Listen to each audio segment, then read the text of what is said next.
আসসালামু আলাইকুম। এখন আমি যে ভিডিওটা করব সেটা হচ্ছে আমাদের একটা অ্যাটেন্ডেন্স মেশিনের আমরা কিভাবে নতুন একজন এমপ্লয়িকে কিভাবে আমরা এখানে এন্ট্রি করব, কিভাবে উনি পাঞ্চ করবেন, এখানে কিভাবে আমরা সেই অ্যাটেন্ডেন্সটা নিয়ে কাজ করি সেই বিষয়টা। তো এর জন্য প্রথমেই আমাকে মেশিনের ভিতরে প্রবেশ করতে হবে।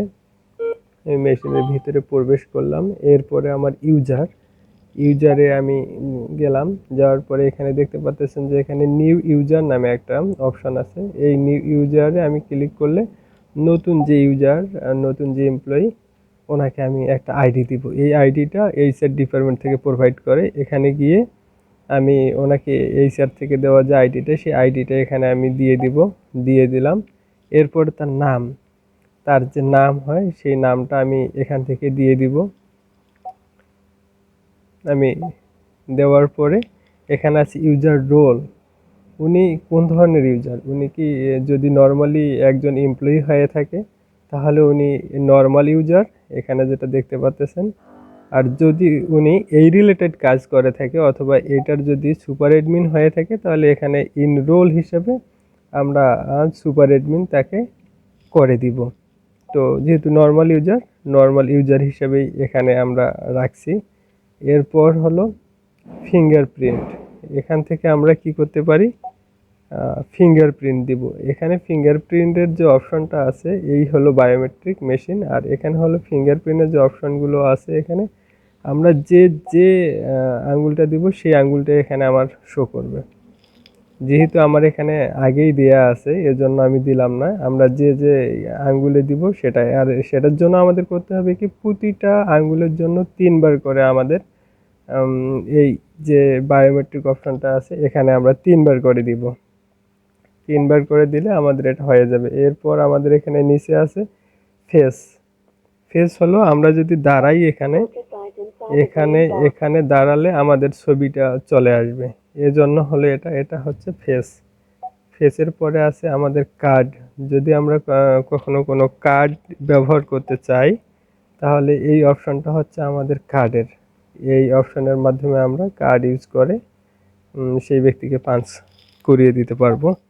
এখন আসি এর কিছু বেসিক সেটিংস আছে। বেসিক সেটিংস এর মধ্যে যেটা হচ্ছে, এখান থেকে আমরা নেটওয়ার্ক, প্রথমে এটা সেট আপ করার পরে আমাদের যে নেটের কাজ, এখান থেকে আমরা সেই আইপিটাকে এখানে দিয়ে দিব। সেই আইপিটা এখান থেকে আমরা দিব, আইপি অ্যাড্রেস দিব, সাবনেট মাস্ক দিব, গেটওয়ে দিব, ডিএনএস সার্ভারে যেটা আমাদের পোর্ট সেটা আমরা চিনাই দিব। দিলে আমাদের এই মেশিনটা অ্যাক্সেস করা হবে। এরপর আমরা এখান থেকে যে পোর্টগুলো পাবো, এরপর আমাদের এখানে আরেকটা আছে, সেটা হলো যে ইউএসবি ম্যানেজার। এই ইউএসবি ম্যানেজার যদি কখনো প্রয়োজন পড়ে যে এই মেশিন থেকে কোনো ডাটা আমরা কম্পিউটারে নিয়ে চেক করব, সেক্ষেত্রে আমরা কি করি, সেক্ষেত্রে আমরা এখানে একটা ইউএসবি প্লাগ ইন করি। সেই ইউএসবি অপশনটা এখানে আছে। এই যে আপনারা দেখতে পাচ্ছেন ইউএসবির অপশনটা, এখানে আমরা ইউএসবি প্লাগ ইন করি। আর পাশেই আছে পাওয়ারের বাটনটা, এখানে আমাদের এখানে পাওয়ারের বাটনটা আছে। এই অংশটা হলো পাওয়ারের বাটন। সেটা দেওয়ার পরে আমরা ভিতরে যাব। ভিতরে গিয়ে আমাদের এখানে এই লগগুলো ডাউনলোড, আপলোড, এই অপশনগুলো আমরা পাবো। এখান থেকে আমরা ডাউনলোড দিলে ওই পেন ড্রাইভে চলে যাবে। ওই পেন ড্রাইভ আমরা কোনো এক কম্পিউটারে নিয়ে সেগুলোকে আমরা চেক দিতে পারবো। তো মূলত এই সকল কাজেই করা হয় এই সকল পাঞ্চ মেশিনগুলো দিয়ে। তো এই হচ্ছে একটা পাঞ্চ মেশিনের সাধারণত মূলত কাজ হয়ে থাকে। এটা আমি যেটা দেখাইলাম সেটা হলো ইউপিএস 902 জেকেটি।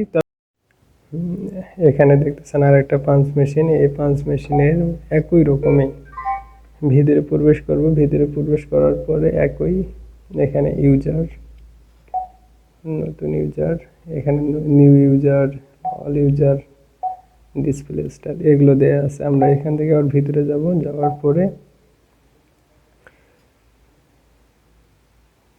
জেকেটি, তবে 580 এবং অন্যান্য ফেস মেশিনগুলো একই অনুরূপ, এভাবেই কাজ করে সবগুলো অ্যাটেন্ডেন্স মেশিনগুলো। একটু ভার্সনের কারণে, একটু মডেলের কারণে একটু ডিফারেন্ট থাকে, কিন্তু মূলত বেসিক কাজটা এভাবেই হয়ে থাকে সবগুলো মেশিনেই। তো সবাইকে ধন্যবাদ।